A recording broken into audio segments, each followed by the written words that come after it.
السلام علیکم ورحمۃ اللہ وبرکاتہ. الحمدللہ والصلاۃ والسلام علی رسول اللہ، اما بعد. اللہ رب العالمین کا لاکھ لاکھ شکر ہے، اس کا بڑا احسان ہے کہ ایک زمانے کے بعد اس نے دوبارہ ہمیں اس مکتب میں اپنا دین سیکھنے کے لیے اور آج خصوصی طور پر رمضان کا استقبال کرنے کے لیے اکٹھا کیا ہے. اللہ تبارک و تعالیٰ جو باقی 2-3 دن بچے ہیں ہر خیریت کے ساتھ گزارے اور رمضان میں ہمارا داخلہ مقدر فرمائے. آج کے اس پروگرام میں سوال و جواب کی شکل میں آپ کے سامنے باتیں پیش کی جائیں گی. تقریر ہو جاتی ہے، بات کچھ ذہن میں نہیں رہتی. سوال و جواب کی شکل میں 20 سوال ہے، کوئی 5 سوال یاد کر لے گا، کوئی 10 یاد کر لے گا، کوئی پورا یاد کر لے گا.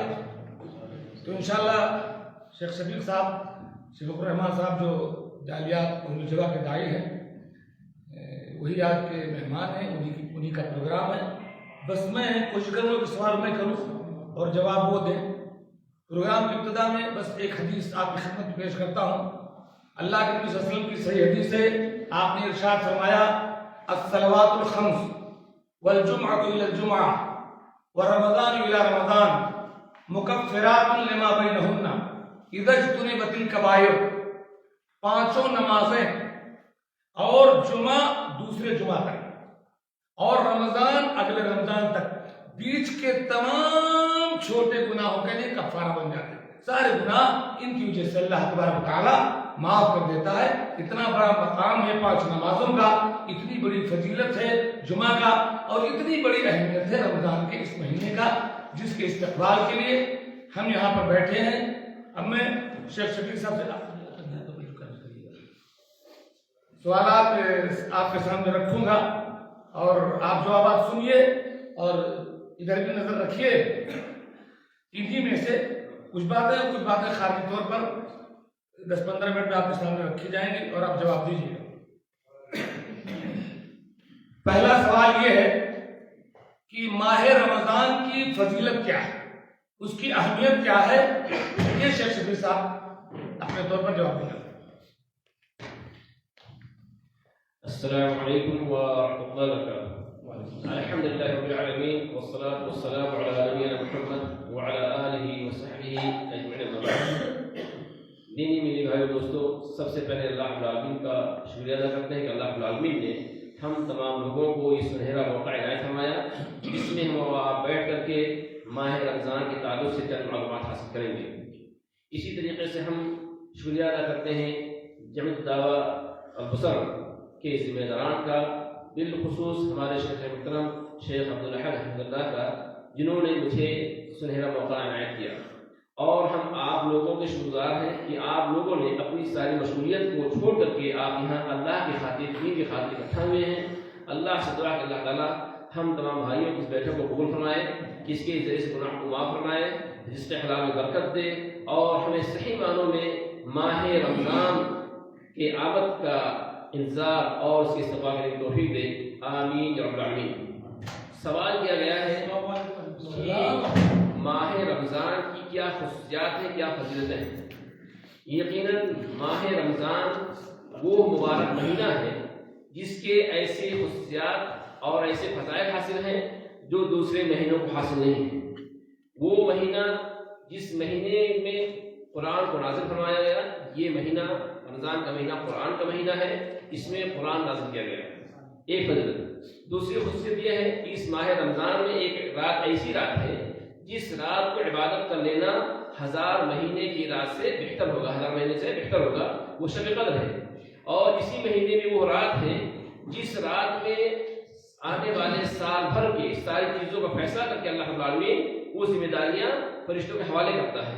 ہمارے یہاں سمجھتے ہیں کہ 15 شعبان کی رات ہے، حالانکہ صحیح بات یہ ہے کہ وہ رات جس رات کو آنے والی ساری چیزوں کے فیصلے کیے جاتے ہیں سال بھر کے، وہ رات کون سی ہے؟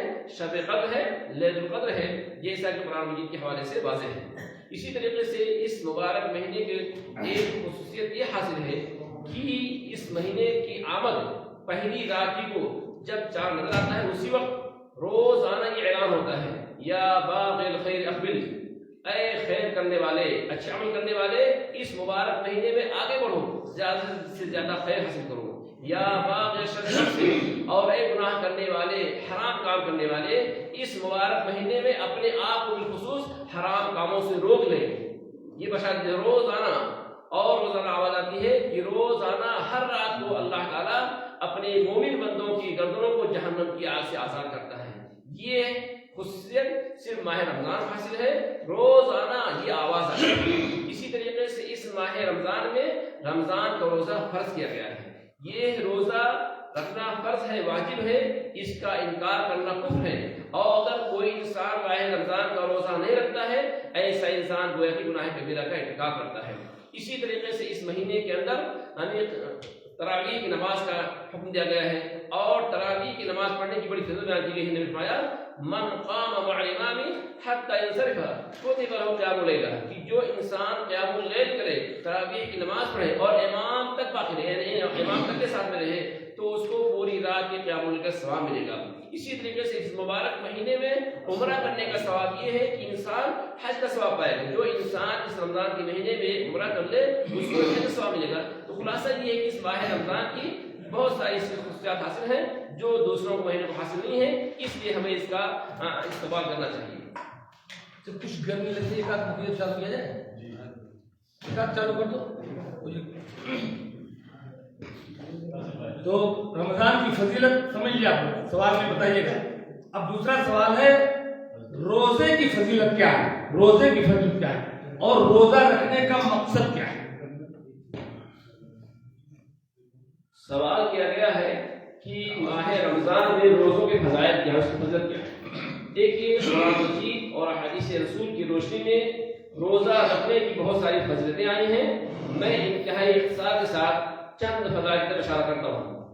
پہلی فضیلت یہ ہے کہ اگر ایک انسان صرف ایک دن روزہ رکھے تو اللہ رب العالمین اس کے چہرے کو، اس کو جہنم کی آگ سے آزاد کر دے گا 70 سال کے برابر، اتنا دور کر دے گا۔ حدیث رسول متفق علیہ سے آتی ہے من من عبد یصوم یوم فی سبیل اللہ الا بعد اللہ وجه عن النار 70 خریفہ، کہ جو انسان اللہ کی خاطر اللہ کو راضی کرنے کے لیے صرف ایک دن روزہ رکھ لے تو اللہ رب العالمین ایسے انسان کو جہنم کی آگ سے اتنا دور کر دے گا کہ آپ کو 70 سال چلنا پڑے وہاں پہنچنے کے لیے، اتنی دوری۔ تو آپ تصور کیجئے کہ پورا 30 دن روزہ رکھیں گے تو کتنا ثواب ملے گا۔ اسی طریقے سے ہر عمل کا ثواب متعین ہے، لیکن روزہ ایک ایسی عبادت ہے جس کا ثواب متعین نہیں ہے، بلکہ اللہ نے فرمایا ان الصوم لی وانا اجزی بہ، کہ بندہ روزہ میرے لیے رکھتا ہے لہذا اس کا ثواب، اس کا بدلہ خود میں دوں گا۔ اسی طریقے سے روزہ رکھنے کا ایک تیسرا فائدہ یہ ہے کہ روزہ رکھنے سے آپ کے پچھلے سارے گناہ معاف کر دیے جائیں گے۔ چوتھا فائدہ یہ ہے کہ روزہ، یہ کہا گیا الصوم جنۃ، کہ یہ روزہ ایک ڈھال ہے یستجن بها العبد من النار، کہ اس بندہ اس روزے کے ذریعے سے اپنے آپ کو، اس ڈھال کے ذریعے سے اپنے آپ کو جہنم کی آگ سے بچا لے گا۔ اسی طریقے سے روزہ رکھنے کا ایک فائدہ یہ ہوگا کہ قیامت کے دن میدان محشر میں یہ روزہ آپ کے حق میں شفاعت کرے گا۔ جس حدیث میں آیا الصیام والقرآن یشفعان للعبد یوم القیامہ، یہ حدیث متفق علیہ حدیث ہے کہ قرآن اور روزہ یہ قیامت کے دن بندے کے حق میں شفاعت کرے گا۔ اس لیے دوستو ماہ رمضان کے روزے کا ہمیں خاص اہتمام کرنا چاہیے۔ جب یہ بات واضح ہو گئی کہ ماہ رمضان کے روزہ رکھنے کا اتنا بڑا ثواب ہے اور اتنی بڑی فضیلت ہے، اور اس کا بھی حکم واضح ہو گیا کہ ماہ رمضان کا روزہ رکھنا واجب اور ضروری ہے، جو اس کا انکار کرے وہ کفر ہے اور گناہ کبیرہ ہے۔ سوال یہ ہے کہ ایک انسان ماہ رمضان کا روزہ نہیں رکھا، اس کو گناہ کیا ملے گا، اس کو سزا کیا ملے گی؟ حدیث کے اندر آیا اللہ کے نبی صلی اللہ علیہ وسلم کو یہ مرتبہ لے جایا گیا تھا ثم انطلق بقوم معلقین باراقیبهم مشققۃ اشلاقهم کثیر اشلاق دما، اللہ کے نبی فرماتے ہیں کہ میرا گزر ایک ایسی قوم کے پاس سے ہوا جس قوم کو الٹے لٹکا دیا گیا ہے، اور ان کے منہ اور جبڑے کو چیر دیا گیا ہے، اور ان کے منہ سے برابر خون جاری ہے۔ اللہ کے نبی سوال کیا من ہاؤلائی، یہ کون لوگ ہیں جن کو اتنی خطرناک سزا اور عذاب دیا جا رہا ہے؟ کہا ہاؤلائی الذین یفطرون قبل تحلۃ صومہم، یہ وہ لوگ ہیں جو وقت سے پہلا روزہ توڑ دیتے ہیں، یہ وہ لوگ ہیں جو روزہ نہیں رکھتے ہیں، وقت سے پہلے روزہ توڑ دیتے ہیں، ان کو اتنی خطرناک سزا دی جا رہی ہے۔ اس لیے دوستو اس حدیث کو سننے کے بعد ہم اللہ تعالیٰ سے توبہ استغفار کرتے ہوئے یہ عزم مصمم کریں کہ انشاءاللہ ہم وہ ماہ رمضان کے روزے کا اہتمام کریں گے. سوال یہ کہ روزہ رکھنے کا مقصد کیا ہے؟ قرآن مجید کے اندر اس کا مقصد بیان کر گیا لعلکم تتقون، روزہ رکھو اس لیے تاکہ آپ کے اندر تقوی پیدا ہو جائے. تقوی کا مفہوم کیا ہے؟ تقوی کا مفہوم یہ ہے کہ امتثال اوامر اللہ یعنی رمضان کا مہینہ گزرنے کے بعد آپ کے اندر یہ جذبہ پیدا ہو جائے کہ آپ پورے سال بھر اور پوری زندگی اللہ رب العالمین کے احکام کو بجا لائیں اور حرام کردہ چیزوں سے اجتناب کریں. اگر ماہ رمضان گزرنے کے بعد یہ کیفیت پیدا ہوتی ہے، یہ ایمانی جذبہ بیدار ہوتا ہے کہ آپ رمضان گزرنے کے بعد مکمل طور سے اور دیندار بن گئے اور دینداری آ گئی اور آپ حرام کاموں سے بچنے لگے، اشارہ یہ کہ آپ یہ روزے قبول ہو رہے ہیں اور گویا کہ مقصد پورا ہو رہا ہے. اس لیے اصل تقویٰ ہے، ہمیں اس کو اختیار کرنا چاہیے. اچھا جی، رمضان آ رہا ہے، رمضان آنے سے پہلے ہماری کیا کیفیت ہونی چاہیے، اس کے لیے ہم کیسے تیاری کریں، اس کا استقبال کیسے کریں؟ جیسے ہم کسی بڑے مہمان کا استقبال کیسے کرتے ہیں، ایسے ہم رمضان کا استقبال کیسے کریں داخل ہونے سے پہلے؟ سوال یہ کہ ماہ رمضان کا استقبال کیسے کریں؟ اس کا جواب یہ ہے کہ پہلی چیز یہ ہے کہ توبہ استغفار. انسان توبہ استغفار کے ذریعے سے استقبال کرے. کیوں؟ اس لیے کہ اگر آپ نے صرف ایک کلمہ کہہ دیا اللہم انی تبت الیک، اے میرے پروردگار میں توبہ کرتا ہوں، کس سے؟ اپنے سارے گناہوں سے، ساری کوتاہیوں سے میں توبہ کرتا ہوں. اگر آپ نے سچے دل سے توبہ کر لیا تو گویا کہ آپ کا دل صاف ہو گیا ہے. اور دل کی صفائی ہونے کے بعد اگر آپ رمضان میں داخل ہوتے ہیں تو گویا کہ رمضان کا اثر آپ کے اوپر ہوگا. اس لیے پہلی چیز ہے توبہ استغفار کرنا. آپ دیکھیں نبی نے کیا سکھایا کہ مسجد میں داخل میں کیا پڑھنا چاہیے؟ بسم اللہ والصلاۃ والسلام علی رسول اللہ، اللہم اغفر لی ذنوبی وافتح لی ابواب رحمتک. مسجد میں داخلے کے وقت آپ توبہ استغفار کر کے جا رہے ہیں. اس لیے دوستوں پہلی شرط ہے توبہ استغفار کرنا. دوسری اہم چیز یہ ہے کہ آپس میں بھائیوں میں اگر کوئی کینہ کپٹ ہو، کوئی حسد ہو، بغض ہو، اس کو دور کرنا چاہیے. آپس میں صلح کرنی چاہیے. صلح کرنے کے بعد دل کی صفائی کے بعد اگر آپ استغفار کرتے ہیں یہ اس کا فائدہ ہوگا. حدیث کے اندر آیا کہ یغفر لکل عبد، کہ سوموار کے دن اور جمعرات کے دن بندوں کے اعمال بارگاہ الہی میں پیش ہوتے ہیں اور اس میں اللہ رب العالمین سارے مسلمان بندوں کی مغفرت سنا دیتا ہے جو لوگ شرک نہیں کرتے ہیں. لیکن دو آدمی کی مغفرت کو نہیں، اس کو مہلت دیتا ہے. کون سا؟ اللہ نے کہا کہ بینہ و بین اخی شحنہ، کہ اگر دو بھائی کے بیچ میں شحنہ، کینہ، کپٹ، حسد و بغاوت ہے، اللہ تعالیٰ اس کی فائل کو دبا دیتا ہے، رو دیتا ہے اور کہتے ہیں اس کو انتظار کرو یہاں تک کہ وہ صلح کر لے. تو اس سے پتہ چلتا ہے کہ ہمیں چاہیے کہ ماہ رمضان میں داخل ہونے سے پہلے اگر آپس میں کسی سے ناچاکی ہے، کوئی اختلاف ہے، کوئی حسد، کینہ، کپٹ ہے تو اس کو دور کیا جائے، صلح کی جائے. اس کے بڑے فوائد ہیں، اس لیے ہمیں اس کا کرنا چاہیے. تیسری چیز یہ ہے کہ چونکہ ماہ رمضان کی جو عبادتیں ہیں یہ بہت اہم عبادتیں ہیں، بہت سارے ثواب ہیں، اس لیے ماہ رمضان کے اندر جو اعمال کیے جائیں گے اس کے تعلق سے معلومات لینی چاہیے. روزہ کے تعلق سے معلومات، روزہ کس سے ٹوٹتا ہے، کس سے روزہ صحیح ہوگا، ہمیں روزہ میں کیا کیا عمل کرنا چاہیے، کیا کیسا ہوا ہے کہ ہمیں دین سیکھنا چاہیے، رمضان کے مسائل کو سیکھنا چاہیے تاکہ اس کے ذریعے سے تفقہ حاصل کر کے اگر ہم استعمال کریں گے تو انشاءاللہ غلطیاں نہیں ہوں گی. اور اسی طریقے سے ماہ رمضان کی عظمت اور اس کی عظمت، وقار اور روزے کی تمام چیزوں کو اپنے ذہن میں رکھیں تاکہ اس کے ذریعے سے ہمارے اس کا استقبال ہو. اچھا جی، اب رمضان جب داخل ہو جائے، رمضان میں ہم جب داخل ہو جائیں تب ہم رمضان سے کیسے فائدہ حاصل کریں کہ ہمارے گناہ بخش دیے جائیں، وہ ہم کو کیا کرنا پڑے گا؟ ماہ رمضان میں داخل ہونے کے بعد ہمیں کیا کیا عمل کرنا چاہیے اور کیا پڑھنا چاہیے؟ پہلی بات یہ کہ ہم اپنے اوقات کو منظم کریں. ماہ رمضان میں داخل ہونے سے پہلے ہی ہم اپنی اوقات کو منظم کریں، منظم کر کے اس کے اندر داخل ہوں تو یقیناً ہمارا فائدہ ہوگا.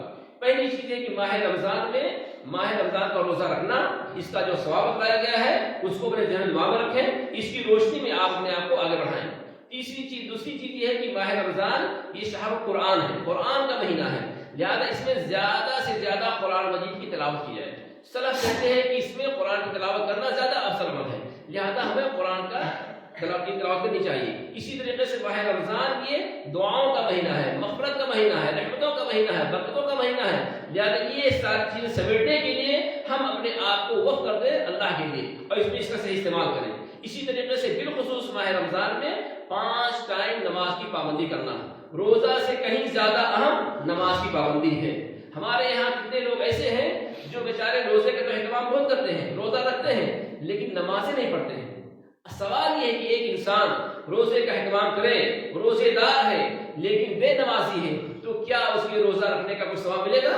جواب یہ کہ کوئی ثواب نہیں ملے گا۔ ایک انسان اگر روزہ رکھے، ایک وقت کی نماز چھوڑ دے جان بوجھ کر کے، تو علم کہتے ہیں کہ وہ کافر ہو جائے گا۔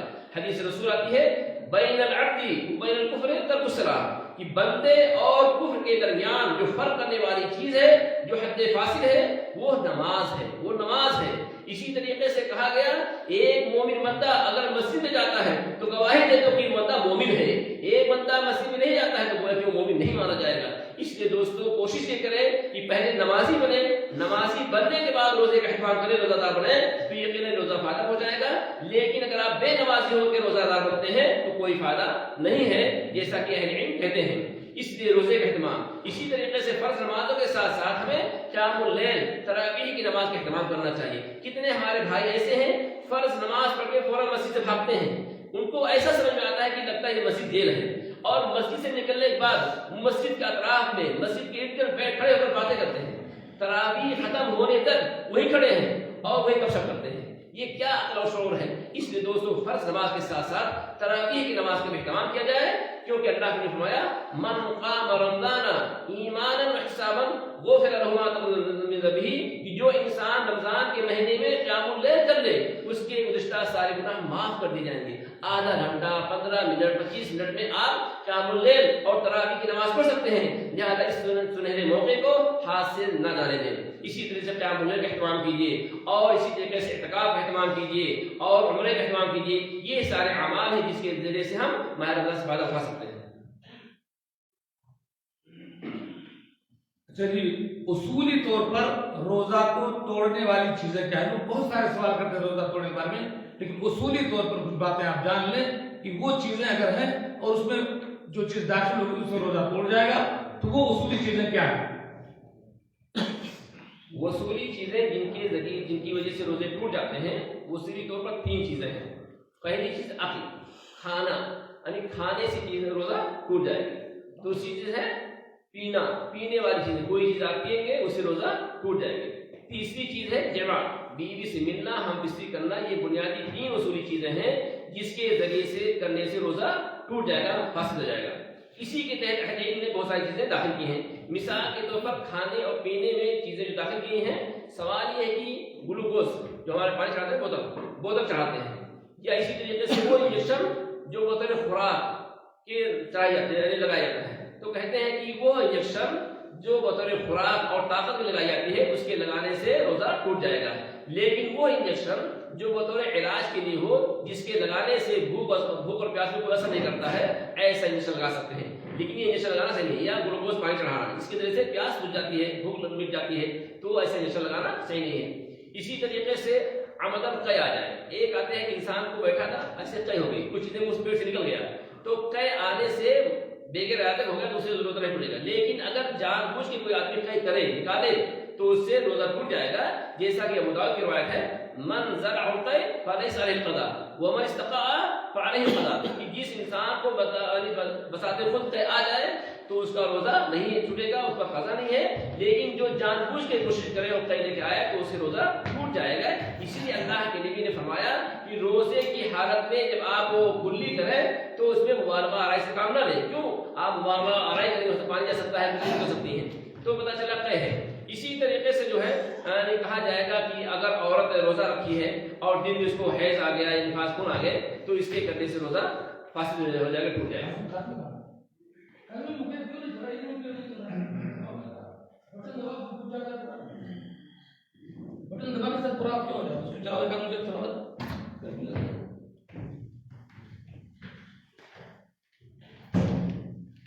اچھا، اسی طریقے سے میں سن نہیں سکا، اگر کوئی آمدن استمنا بلے جس کو کہتے ہیں، آمدن اگر کوئی منی نکالتا ہے تو اس سے بھی روزہ ٹوٹے گا، یا اگر بیوی سے بوس و کنار کرتے ہوئے اگر آپ کی منی نکلی ہے تب بھی آپ کا روزہ ٹوٹ جائے گا۔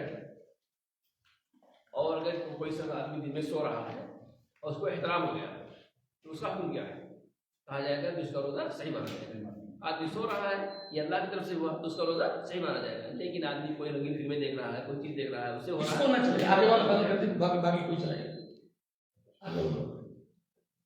اچھا جی، ہم تو کہتے ہیں کہ فلاں چیز کرنے سے روزہ ٹوٹ جائے، لیکن کیا ہر حال میں روزہ ٹوٹ جائے گا یا روزہ ٹوٹنے کی کچھ شرطیں ہیں؟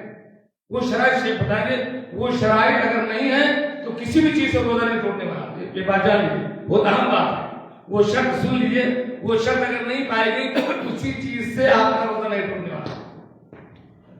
ابھی جو چیزیں بتائی گئی ہیں کہ فلاں چیز کرنے سے روزہ ٹوٹ جائے گا, فاسد ہو جائے گا, تو روزہ کب فاسد ہوگا؟ اس کے لیے 3 بنیادی شرطیں ہیں. 3 بنیادی شرطیں پائی جائیں گی تو کہا جائے گا کہ روزہ فاسد ہو جائے گا. پہلی شرط یہ کہ وہ جانکار ہو, اس کے بارے میں علم ہو, اس کو علم ہو کہ فلاں چیز کرنے سے روزہ ٹوٹ رہا ہے, اس کے بعد وہ کر لے, ہے نا, جانکاری ہو. دوسری شرط یہ ہے کہ یاد ہو, بھولے نہ ہو, یاد ہو, یاد ہے, جانکاری بھی ہے, یاد بھی ہے. اور تیسری شرط یہ ہے کہ مختار ہو, یعنی اس کو آزادی ہے, اس کو کوئی دباؤ نہیں ہے. اگر یہ 3 شرط پائی گئی تو اس کا روزہ فاسد ہو جائے گا. مثال کے طور پر کوئی انسان ہے, وہ جانتا ہے کہ کھانے سے روزہ ٹوٹ جاتا ہے, جانتے وہ کھا لیا, اور اس کو یاد بھی, بھول کے نہیں کھایا, وہ یاد ہے میں کھا رہا ہوں اور کھا لیا, اور اس پر کوئی دباؤ بھی نہیں ہے, تو کہا جائے گا کہ ایسے کرنے سے روزہ فاسد ہو جائے گا.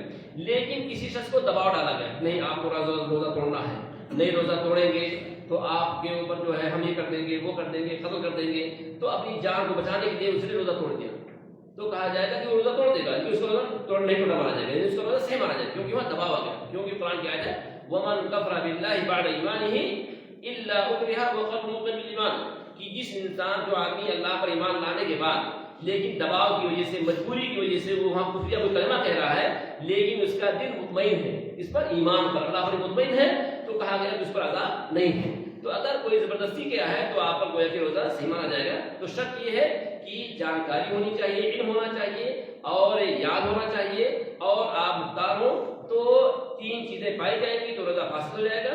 اگر ان 3 چیزوں میں سے کوئی چیز نہیں پائی جاتی ہے تو گویا کہ آپ کا روزہ فاسد نہیں ہوگا. مثال کے طور پر آدمی شروع میں, رمضان کا مہینہ ہے, شروع میں کیا ہوتا ہے, بھول کے بھول ڈال لیتا ہے آدمی, ایک دوسرے عادت ہوتی ہے, پانی پی لے گھوٹ, تو اگر بھول چوک سے آدمی کچھ کھا پی لیا, منہ چلا گیا, تو اس سے روزہ فاسد نہیں ہوگا, جیسا حدیث کا دروازہ ہے. کوئی آدمی ہے وہ جانتا ہی نہیں کہ فلاں چیز سے روزہ ٹوٹتا ہے, کوئی ایسے علاقے میں رہتا ہے کچھ اسے علم نہیں, کوئی ایسی چیز کو کھا لیا مثال طور پر, کوئی نہیں, وہ سمجھتا ہے کہ کھانے پینے سے روزہ ٹوٹتا ہے, بیڑی پینے سے نہیں ٹوٹتا.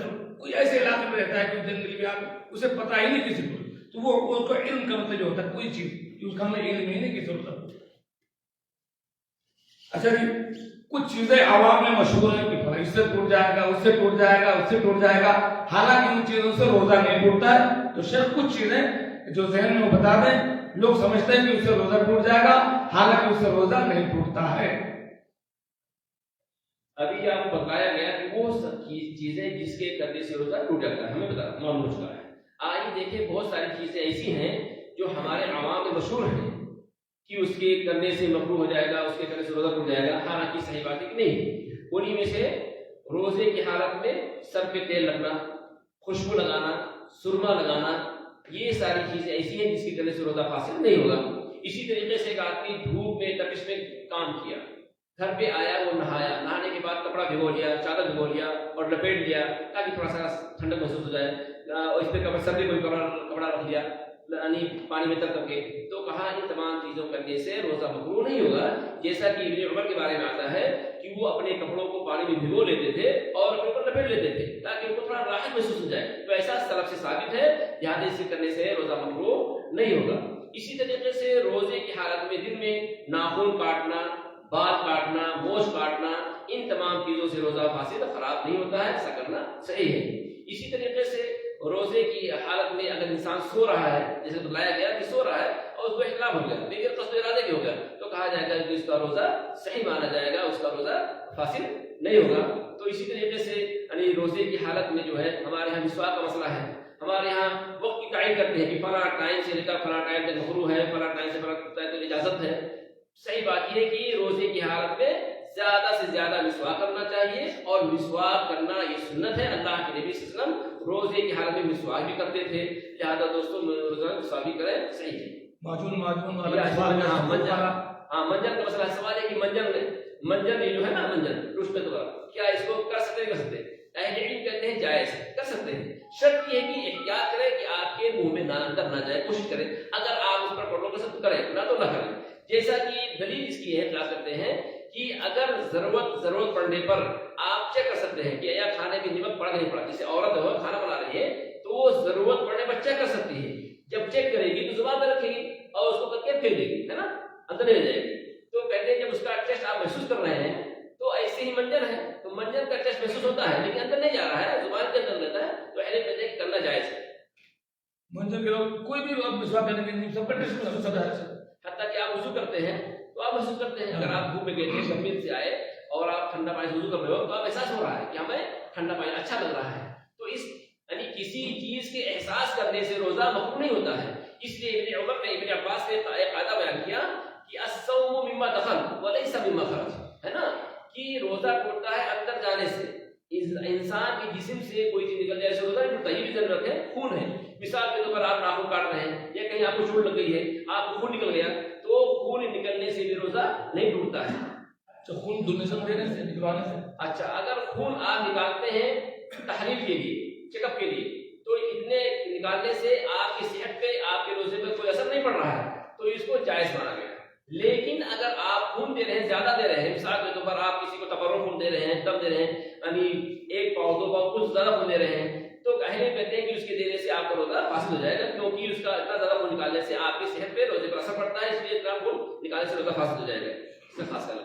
اسی طریقے سے سوال یہ کہ روزے کی حالت میں آنکھ میں دوا ڈالنا ہے نا، آپ یہ ڈراپ ڈالتے ہیں تو آنکھ میں ڈراپ ڈالنا یا کان میں ڈراپ ڈالنا، تو اہل کہتے ہیں کہ جائز، اس کے روز کرنے سے روزہ فاسد نہیں ہوگا، کیونکہ یہ معدے یا حلق کے اندر نہیں جاتا ہے اور اس کا تعلق خوراک یا پیاس سے نہیں ہے، اس لیے بطور علاج آنکھ میں اور کان میں ڈال سکتے ہیں. لیکن ناک کا معاملہ ایسا ہے، اہل کہتے ہیں کہ ناک میں نہ ڈالا جائے، ناک میں نہ ڈالیں، کیونکہ ناک یہ منفذ ہے، اندر جانے کا راستہ ہے، تو کہتے ہیں ناک میں ڈالو، کیونکہ اس کے ڈالنے سے آنکھ کس میں جائے گا، حلق میں جائے گا. دلیل کیا دیتے ہیں، جیسے نبی فرمایا وبالغ فی الاستنشاق الا تكون صائما، کہ جب آپ کلا کرو، غرارہ کرو تو مبالغہ کرو، لیکن روزے کے حال میں نہ کرو، کیونکہ اس میں خطرہ ہے کہ حلق میں چلا جائے گا. تو اہل کہتے ہیں کہ ناک میں دوا نہ ڈالیں. سانس کی بیماری ہے، کوئی ایسا بخار لیتے ہیں تو ہاں کہتے ہیں کہ بخار اس سال میں قطع لینا جائز ہے، کیونکہ یہ عقل و شرب نہیں ہے، یہ دوا کے طور پر ہے، اس کے کرنے سے بھوک اور پیاس کا اثر نہیں پڑتا ہے، تو اس کو کر سکتے ہیں، ڈال سکتے ہیں. جی وہ کون لوگ ہیں جن کو رمضان میں روزہ نہ رکھنے کی اجازت ہے، وہ چاہے تو روزہ نہ رکھیں، وہ کون کون سے لوگ ہیں؟ پہلی چیز ذہن میں رکھیں کہ روزہ کن پر واجب ہے، کن لوگوں پر روزہ رکھنا ہے. تو کہا جائے گا کہ پہلی شرط مسلمان ہو، مسلم ہو، دوسری شرط یہ بالغ ہو، یعنی بلوغت بالغ ہو جائے اس پر روزہ فرض ہے. بچے پر روزہ فرض نہیں ہے، لیکن بچے کو عادت ڈالنے کے لیے روزہ رکھنے کا حکم دیا جائے گا. تو مسلمان ہو، بالغ ہو، عاقل ہو، عقل مند ہو، مجنون پر روزہ نہیں ہے. اسی طریقے سے مقیم ہو، مسافر پہ روزہ نہیں ہے. اسی قادر ہو، یعنی مریض نہ ہو، بیمار نہ ہو. یہ 5 شرطیں جس کے اندر پائی جائیں گی اس پر کہا جائے گا روزہ فرض ہے. عورت کے لیے 36 شرط یہ ہے کہ وہ عورت حیض اور نفاس سے 5 سال ہو. تو یہ شرطیں ہیں. اسی طریقے سے وہ لوگ جن کے لیے رخصت دی گئی ہے کہ وہ لوگ روزہ نہ رکھیں لیکن بعد میں قضا کریں. تو کچھ لوگ ایسے ہیں جن کو مکمل رخصت دی گئی کہ وہ کبھی نہ روزہ رکھیں، اس کے بدلے میں ان کو کچھ کفارہ دینا پڑے گا. اور کچھ لوگ ایسے ہیں جن کو رخصت دی گئی ہے کہ وہ روزہ نہ رکھیں لیکن بعد میں قضا کرنا پڑے گا. تو کون لوگ ہیں؟ پہلا مسافر، مسافر کے لیے رخصت ہے کہ روزہ نہ رکھے لیکن بعد میں قضا کرے گا. دوسرا مریض، ایک ایسا انسان جو بیمار ہے چند دن کے لیے، 2 دن 4 دن میں بیمار ہوا، تو ایسے بیمار شخص کے لیے روزہ نہیں ہے لیکن بعد میں قضا کرے گا. لیکن اگر ایسی بیماری جس کی شفا کی امید نہیں ہے اور وہ مستقل بیمار ہے، سال بھر بیمار ہے، ڈاکٹر نے اس کو منع کر رکھا ہے، تو وہ ایسا انسان، ایسا مریض روزہ نہیں رکھے گا لیکن وہ روزانہ 1 مسکین کو کھانا کھلائے گا. اسی طریقے سے کبیرہ سن، بڑا بوڑھا آدمی، ایسا بوڑھا آدمی ہے جو روزہ رکھنے کی طاقت بالکل نہیں رکھتا ہے اور اس کو ہر آدھے گھنٹے پر بھوک لگتی ہے، پیاس لگتی ہے اور بالکل کوئی گنجائش نہیں ہے، تو ایسا بوڑھا شخص بھی روزہ نہیں رکھے گا لیکن وہ روزانہ 1 مسکین کو فدیہ اور کھانا کھلائے گا. اور اس کے بعد ہے یعنی حامل، یعنی عورت حامل ہے، حاملہ ہے اور روزہ رکھنے کی وجہ سے اس کے پیٹ پہ، اس کے بچے پر اثر پڑ رہا ہے، تکلیف ہو رہی ہے، دقت ہو رہی ہے، تو ایسی عورت بھی روزہ نہ رکھے لیکن بعد میں قضا کرے گی.